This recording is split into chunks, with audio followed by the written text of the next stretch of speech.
In the 80s, camp slashers were a dime a dozen. You got the Friday the 13th movies, you got The Burning, you got plenty of others, but there was one film that came out in 1983 that had great kills, a hilarious campy tone, and a twist ending that sticks out like a hard dick.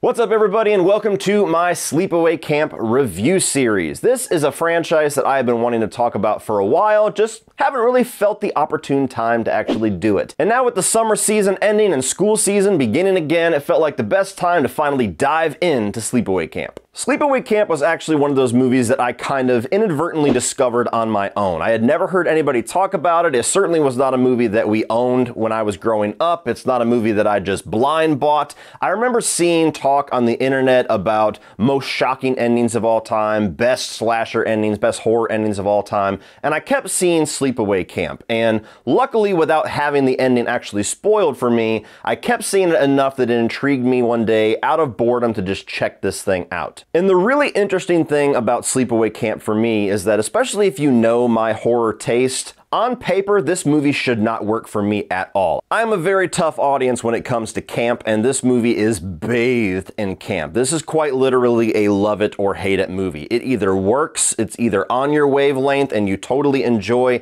how terrible this movie is, either accidentally or purposeful, or it's just absolutely dreadful, a movie that you will never watch again and might not even finish all the way through. But before we get started talking about the movie, let's talk about the sponsor of this video, Factor. Factor is a ready-made meal service bringing you fresh, never frozen, dietitian-approved meals right to your doorstep. As the school season starts back up, all of us are gonna be much busier throughout the day getting our kids ready for school or just sitting in that dreaded school traffic. Well, this fall, Factor is here to make your days even easier by bringing you fast and tasty meals that fit your lifestyle. Factor supports wholesome eating made simple and has weekly updated menus with over 27 meals and over 33 add-on options. You can choose the meals that appeal to you or let Factor craft your order based off of your taste preferences. Factor offers keto, calorie smart, chef's choice, and vegan and veggie options in meal plans that range from 4 to 18 meals per week. And you can add or reduce the number of meals per week to fit your specific needs. You can even skip an entire week if necessary. Since I've started working from home, I've grown very tired of making my lunch every single day, and have grown even more tired of expensive food delivery services. Factor allows me to keep working while always having a great and healthy meal only 2 minutes away. It also helps me stick to my health goals and stay away from calorie bomb fast food meals. If you want to give Factor a try, go to go.factor75.com/CodyLeach130 and use code CodyLeach130 to get $130 off across 6 boxes. That's $130 off across 6 boxes by going to go.factor75.com/CodyLeach130 and the promo code CodyLeach130. And thank you to Factor for sponsoring today's video. So starting off with the positives for Sleepaway Camp, the first one for me is just the fact that it does have that perfect mix of goofy campiness. Now, like I said, I'm somebody that it's got to be a very specific balance for it to really work for me. A lot of the 80s movies, a lot of the 80s horror movies that I've been introduced to later on in life that go for that campy, goofy tone, I don't tend to like them as much as people that grew up with them that have nostalgia for them. And this is one of those films that does break that barrier for me, to where I watched it with no nostalgia, I watched it with no expectations, I watched it knowing that it was probably going to be poor quality, and for some reason, every single purposeful and accidental decision they made in this movie is endlessly hilarious to me. I still can't figure out whether or not this is an unintentional comedy or they knew exactly the disaster piece that they were making. I mean, from the corny dialogue to all of the ridiculously memorable characters, from the camp counselor that's like straight up roided out, yet he wears the shortest shorts known to fucking man. You got the owner who's like in his 60s and yet he's trying to hook up with like these 17-year-old counselors and is beating the living shit out of like an 11-year-old. You got the camp cook that from the very first moment that he shows up on screen is like straight up 100% pedophile. Look at all that young, fresh chicken.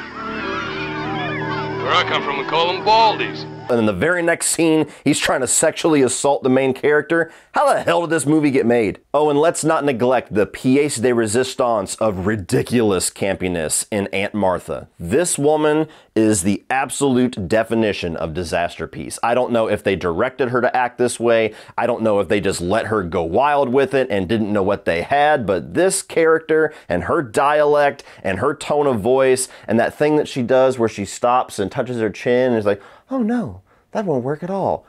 It's glorious. Here they are, all filled out and signed by yours truly. Wasn't that nice of me? And I've actually found that Aunt Martha, that character, is the determining factor. That is the make or break moment for whether or not you are going to love or despise this movie. And when I first saw it, as soon as that woman opened her mouth and like, oh yes, I think there's a whole bag. Yes, I believe there is. I was locked into my seat. I was ready to see where this piece of shit was going. And when I showed this to my father for the first time, that was when he told me to turn it off. He said, nope, I've got better things to do with my life. And beyond the camp, what I adore about Sleepaway Camp that makes me appreciate it more than a lot of the other, probably more popular camp slashers of the 80s, is that this movie was bold. This movie went places that you would never expect a movie to go. You would never see this movie get made in any other era except for the early 80s. Sleepaway Camp had balls. No pun intended. I already mentioned all the really weird ickiness in regards to some of the adults in this movie and their relationship to the children that they're supposed to be watching at this camp, but speaking of kids, you have kids that get killed in a camp slasher. Something that you just never see. You never see that in the Friday the 13th franchise. Yes, it blows my mind, but you never see it. You see it here. You even have kids that are believed to be the killer. They don't think it's an adult. Think it's one of those little fuckers running around with a knife. You even have commentary in this movie and full-on representation regarding the gay community, transgenders. I mean, things that would be very prevalent in today's horror filmmaking, things that are getting much more focused nowadays in today's climate. Back in the 80s, that was straight up taboo. Like, that was something you did not want to put in your movie because it was just going to cause controversy, or it was going to cause hate, or it was going to be considered misrepresentation. And there's even some people that do consider this movie to be poor representation of those characters and those demographics, but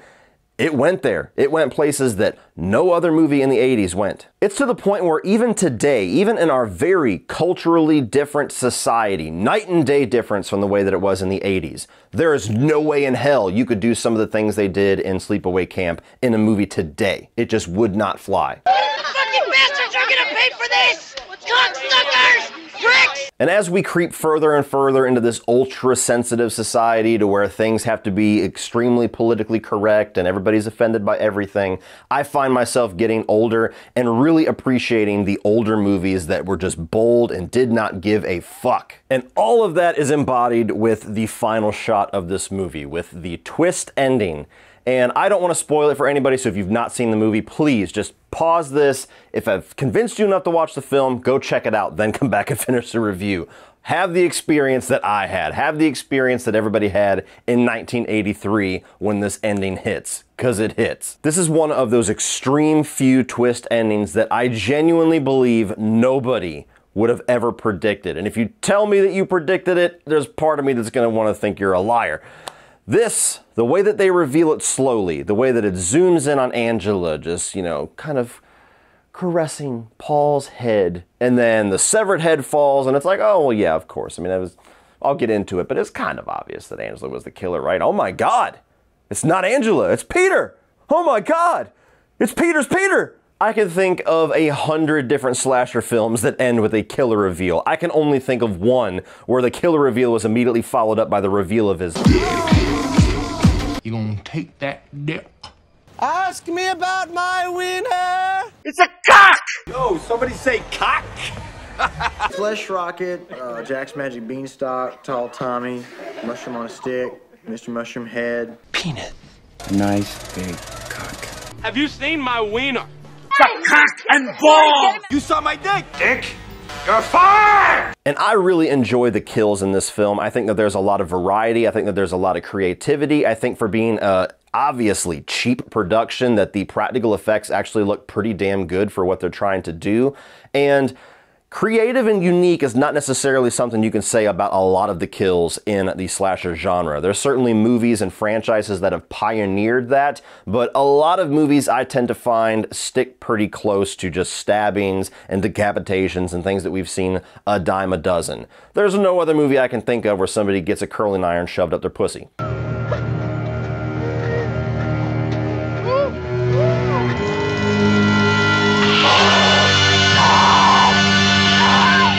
And the way that they set up and shoot these kill scenes, I think, are really effective as well. Pretty much all of them, you don't actually see what happens, you just see the aftermath. You see it right afterwards, or you see it later on when somebody finds the aftermath.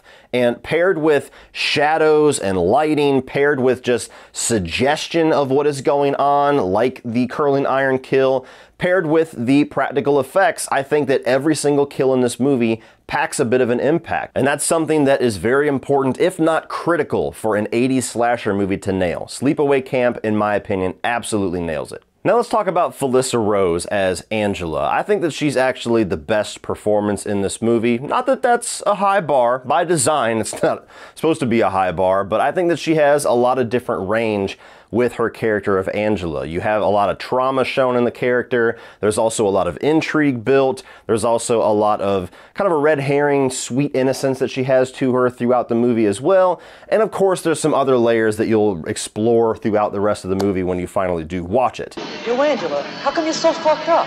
Throughout the film, she's a very quiet and reserved and emotionally shut off character, obviously because of the events that open the film, and her interactions with most of the people in the cast really do build this wall of intrigue around her character about where exactly are they going to go with her. And as she starts to interact with Paul, who kind of becomes her love interest throughout the movie, you start to see that other side to her where she actually speaks for the first time, and she has this brightness to her, and her eyes just open up so much more. Good night. Good night. There's even throughout the film a couple of scenes that I really like the way that she switches it on and off. Like where she's talking with Paul, hey, good night, all right, see you later. And then just immediately turns to somebody and just shuts off. Whoosh. Because of this one role and because of the way that Felissa Rose brought the character to life, Angela is one of the more iconic horror characters of the 80s. Felissa Rose is somebody that is still very popular amongst the horror community and doing circuits of horror cons and things like that. She's very much remembered for this role, to the point where it's a shame that we did not get her returning in Sleepaway Camp 2 and 3, and they decided to go a different direction in those films. I know she returns in the 4th film, but I've been told not to have very high expectations for that one. So Angela is one of the very few really remembered and celebrated and iconic characters from 80s slashers that only really showed up in that one movie. The dialogue in this film is absolutely golden. One of the biggest displays of the so terrible that it's amazing quality of Sleepaway Camp. I mean, just listen to some of these lines. Oh my God! Somebody help the people! Eat shit and die, Ricky. Eat shit and live, Bill. Hey, Bubba Reba. Hey, Bubba Reba. She's a real carpenter's dream. The light is a board and needs a screw. There's very few movies out there where the dialogue is so terrible that it's quotable. Like The Room is one of the only ones that I ever really hear mentioned. Sleepaway Camp deserves to be mentioned alongside The Room for its script. And finally, I really do love the score and some of the sound design in this film. The sound design is sparing, but the score is absolutely not. Like, it's way over the top, it's way overblown in the best way. To the point where as soon as the movie starts, as soon as the title card comes up, it just hits you in the face with this score that is so overdramatic for what is going on that it's hilarious. Again, absolute perfect imperfection. I think the score is heightened enough that keeps that ridiculous tone of this movie while also being a fairly memorable 80s slasher style score. It does have some tension to it. It does have a little bit of an eeriness to it. And it does get subtle in just the right spots. Like right before the killer reveal in the 3rd act at the end of the film, there is a softer note of this score to where they kind of set you up with false expectations that maybe this isn't going to be that crazy of a reveal. Oh, what the fuck did I just see? All closed off by a sound that still haunts my nightmares.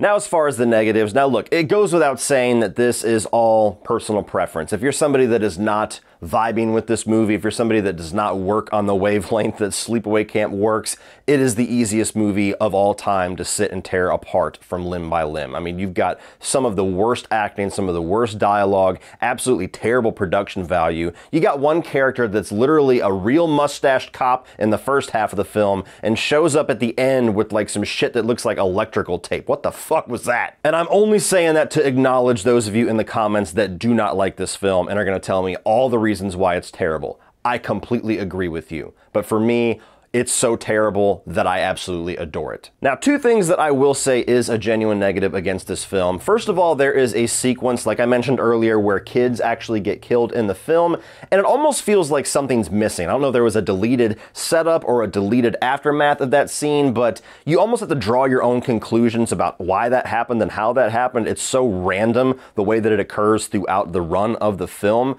So that's something that, although I appreciate it, it does stick out like a sore thumb as like, oh, what the fuck was going on with that scene? That was weird. That didn't add to anything. And then the other thing that I always found was an issue with this film, but is made up for seconds later, is that I think that the actual killer reveal is extremely obvious. This is a film that I think really shows its hand throughout the movie about who the killer is going to be. No matter how many red herrings they show, no matter how many visual tricks they try to pull, it is blatantly obvious who the killer is. But luckily they had the foresight to know that even if the killer reveal was obvious, they have an ace in their pants leg. All in all, guys, this is one of my favorite horror films of all time. It should not work for me, but it absolutely does. This is my disaster piece. I think that it is an absolute fun movie that is always entertaining no matter how many times that I've seen it, and though I would be very selective about who I recommended it to, if you're somebody that this is going to work for, it's really going to work for you. Well, that's it for this one, guys. Be sure to check the video description below for a link to Factor so you can redeem that offer. Be sure to click over here and check out my top 50 horror films of all time, as well as my Friday the 13th review series. If you enjoyed this, like and share and hit that subscribe button so you don't miss the rest of this review series over the next week or so. And as always, remember, opinions are like assholes, but that doesn't mean that you have to be.